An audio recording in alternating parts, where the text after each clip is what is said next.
घीलोट स्थित झंडेश्वर महाराज मंदिर परिसर में आगामी 25 सितंबर को होने वाले मेले और भंडारे की तैयारियों को लेकर ग्रामीणों की बैठक आयोजित की गई। बैठक में मेले के सफल आयोजन और श्रद्धालुओं की सुविधाओं के लिए आवश्यक व्यवस्थाओं की रूपरेखा पर विस्तार से विचार विमर्श किया गया। बैठक में ग्रामीणों ने सर्वसम्मति से 25 सितंबर को मंदिर परिसर में मेला एवं भंडारा आयोजित करने का निर्णय लिया। इस दौरान श्रद्धालुओं के लिए पेयजल, साफ सफाई, सुरक्षा, पार्किंग सहित अन्य आवश्यक व्यवस्थाओं को लेकर चर्चा की गई। सरपंच परमानंद यादव एवं आयुष विभाग के पूर्व उपनिदेशक जलदीप पाठक ने बताया कि झंडेश्वर महाराज मंदिर क्षेत्र के लोगों की आस्था का प्रमुख केंद्र है। मेले में आसपास के गांवों में बड़ी संख्या में श्रद्धालुओं के पहुंचने की संभावना है। ऐसे में श्रद्धालुओं को किसी प्रकार की परेशानी न हो, इसके लिए सभी आवश्यक व्यवस्थाएं समय रहते पूरी करने का प्रयास किया जाएगा। उन्होंने ग्रामीणों से आयोजन में बढ़ चढ़कर सहभागिता करने तथा मेले और भंडारे को श्रद्धा, सेवा और आपसी भाईचारे के साथ सफल बनाने का आह्वान किया। बैठक में मौजूद ग्रामीणों ने भी आयोजन को भव्य और व्यवस्थित रूप से संपन्न कराने के लिए सहयोग का भरोसा दिलाया। बैठक के दौरान आयुष विभाग पूर्व उप निदेशक डॉक्टर जलदीप पाठक, सरपंच परमानंद यादव, कोऑपरेटिव सोसाइटी अध्यक्ष सुनील सिंह चौहान, पप्पू ठेकेदार, सूबेदार राजेंद्र सिंह, सतीश पंच, पूर्व शिक्षा उप निदेशक लक्ष्मण प्रसाद, पूर्व भाजपा मंडल अध्यक्ष राकेश चौहान, पंचायत समिति सदस्य रविंद्र खींची, राकेश चौहान, कॉन्ट्रैक्टर जसवंत यादव, पंच धीर सिंह सिंगल, विजय यादव, लखन पराशर, वीरेंद्र यादव, नवीन शर्मा, रिंकू सिंगल, बाबूलाल पंच सहित काफी संख्या में ग्रामीण जन मौजूद रहे।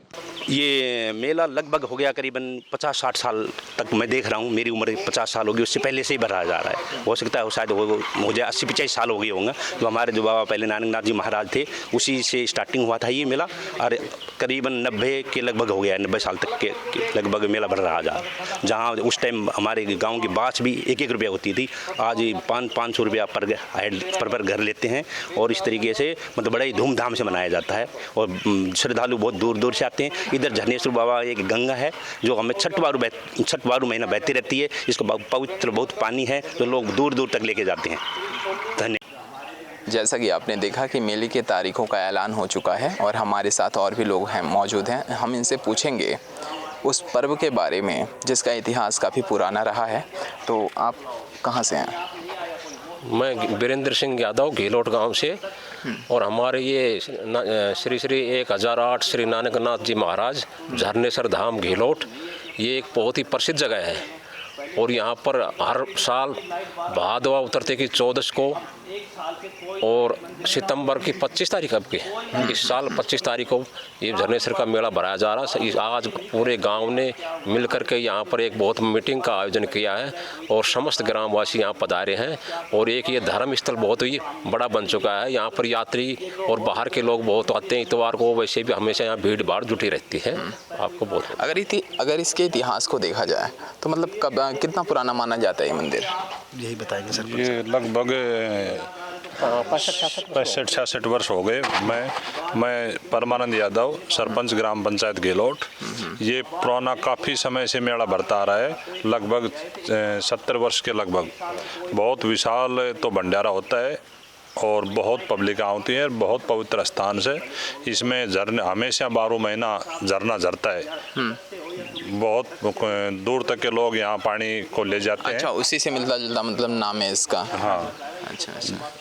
झरनेश्वर धाम नानकनाथ श्री 1008 श्री नानकनाथ जी महाराज झरनेश्वर धाम घीलोट।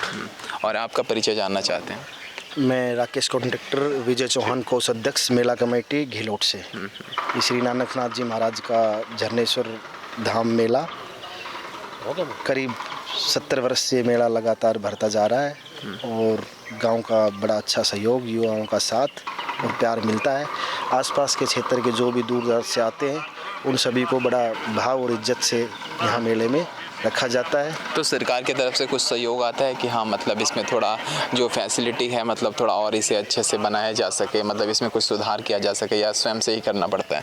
ये गांव बस्ती की तरफ से होता है। बाकी आसपास के जो भामाशाह हैं, आसपास के गांवों से, उन भामाशाहों की तरफ से और पूरी गांव बस्ती की तरफ से सहयोग मिलता है। वो फंड इकट्ठा करते हैं, उस फंड से हम करते हैं। सरकार की तरफ से हमारे पास ऐसा कोई फंड नहीं है। तो मतलब ये भी तो कहना चाहते होंगे ना, मतलब जो आला अधिकारी हैं कुछ है इस चीज़ पे ध्यान दें थोड़ा, क्योंकि इसका जो इतिहास है थोड़ा इसे और भी बचा के रखने की आवश्यकता है, इसे और सुंदरीकरण की आवश्यकता है। तो हमसे किन किन परेशानियों का सामना भी तो करना पड़ता होगा जब ये मतलब मेला लगता है?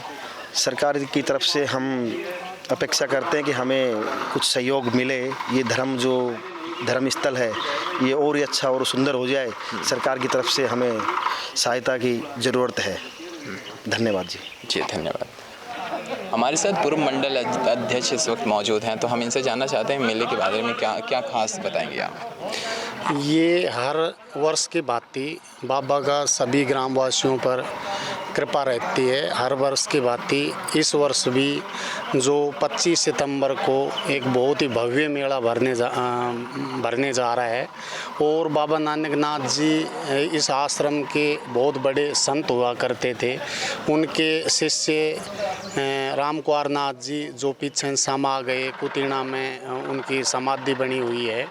और उनके एक शिष्य थे के नाम मेहरनाथ जी, उनका स्टैंड पे उनका भी बहुत ही भव्य मंदिर बना हुआ है।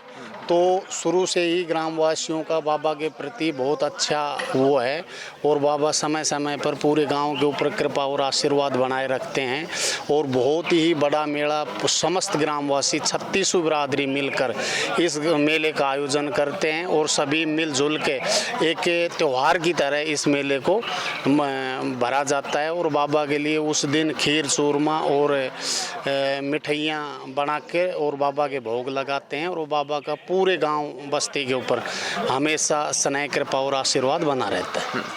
नमस्कार, हमारे साथ मौजूद हैं जलदीप पथिक जो कि डिप्टी डायरेक्टर रह चुके हैं आयुष विभाग में, और इनका भी काफ़ी अच्छा सहयोग रहता है झरनेश्वर महाराज के इस मेले में।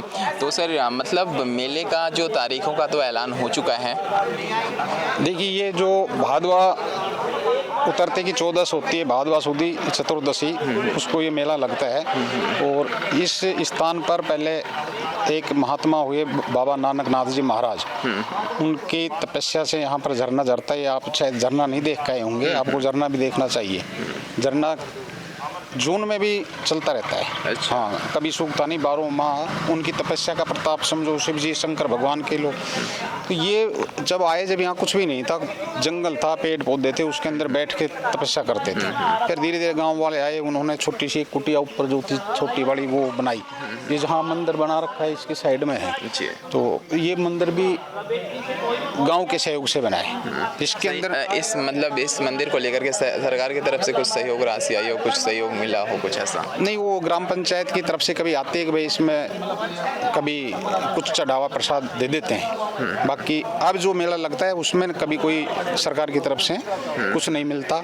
सरकार की तरफ से तो कोई हम जिस जनप्रतिनिधि को, सांसद को, विधायक को बुलाते हैं तो वो लोग यहाँ घोषणा करके जाते हैं। कोई 4 दीवार की कर दिया, कोई गेट का कर दिया, किसी रोड का कर दिया, इस तरह की वो घोषणा करते हैं। अच्छा। और इसकी एक किंवदंती इस तरह की है कि जो नानकनाथ महाराज हैं उनका यहाँ तपस्या करते हुए मेरे फादर वगैरह यहाँ काम करते थे। तो मेरे माँ के पास में मतलब मैं पेट में नहीं था उससे पहले उनसे पूछा गया तो उन्होंने ही मेरा नाम जलदीप रखा था, जबकि मैं गर्भ में नहीं उत्पन्न हुआ था बहुत पहले। और उन्होंने ये कहा कि भाई आप अब लड़का ही होगा, उस लड़के का नाम जलदीप रखना कहीं नहीं जाएगा। अच्छा। हाँ, उनके मेरा पंडितों से, ज्योतिषियों से नाम नहीं निकला, मेरे पैदा होने से पहले उनका ही लिखा दिया। और एक मेरे से पहले अभी राकेश चौहान, जो वो कुर्ता पजामा पहले वाले इधर वाले बैठे हैं, राकेश चौहान के पापा हैं, वो मेरे साथ कैसे ही हैं, उनका नाम है पूर्ण। अच्छा। पूर्ण सिंह। तो वो नानकनाथ जी महाराज ने उनको भी, उनके फादर वगैरह को ऐसा वरदान दिया था कि पूर्णवासी को लड़का होगा, उसका नाम पूर्ण रखना। वो आज भी जिंदा है, उस राकेश के पापा। तो ये 2-3 चीज़ें इसकी ऐसी हैं। और वो थे, अब वो समा गए। उनके टाइम में जब भी मेला भरता था तो ऐसा कोई दिन नहीं था, उस मेले पे हमेशा बारिश होती थी, चाहे छांटे ही पड़ो। अच्छा, इस बार मतलब हर बार हुई है। हाँ। आज तक मतलब जो कितने सालों से ये मेला लगता आ रहा है? पहले ये लगभग मेला 60 साल से लग रहा है। 60 सालों से लग रहा है। अगर ये 60 सालों से मेला लग रहा है तो मान के चलिए आज तक का इतिहास रहा है कि उस दिन बारिश होनी है। पहले थे वो थे जब, उसके बाद कम हो गया। अच्छा अच्छा, वो समा आ गई। मतलब ये मान्यता है कि मतलब जो होता है इनके शुभ ही होता है, अच्छा ही होता है, बेहतर ही होता है, बेहतरीन ही होता है। जी। अभी उनका मेन तो ये था कि पहले वो राजपूत समाज से थे और फौज में थे, वो रामायण वगैरह पढ़ते थे फौज में भी, तो मंदिर के अंदर जाके वो पूजा करने लग गए। उसके बाद उधर परेड चल रही थी तो वो लेट हो गए, तो जाके उनको 2-4 साथियों को कहा यार मैं सीओ साहब से मिल के आता हूँ, मैं नहीं पहुँचा तो माफ़ी मांग के आता हूँ। तो वहाँ जाके उन्होंने कहा कि भाई मैं तो सब गलती से मंदिर में लेट हो गया, तो वो बोले नहीं नानक मैं तेरे को देखा है, रजिस्टर मंगाया गया, रजिस्टर में हाजिरी पाई गई। फिर उन्होंने देखा मेरी जगह किसी ने हाजिरी दे दी भगवान ने, तो उसी टाइम से अपनी वर्दी उतार कर और फिर सन्यासी बने। तो तपस्या करते करते करते यहाँ आए, यहाँ रहे। अच्छा, ये उनका इतिहास है। तो जैसा आपने सुना और देखा और समझा, कथा कहानी किस्से का जो इतिहास रहा है अपने आप में बहुत ही बेहतर रहा है और बेहतरीन रहा है। तो इसी के साथ हमारे साथ मौजूद थे जलदीप पथिक, डिप्टी डायरेक्टर आयुष विभाग। बहुत बहुत धन्यवाद सर आपका। जी, थैंक यू। धन्यवाद।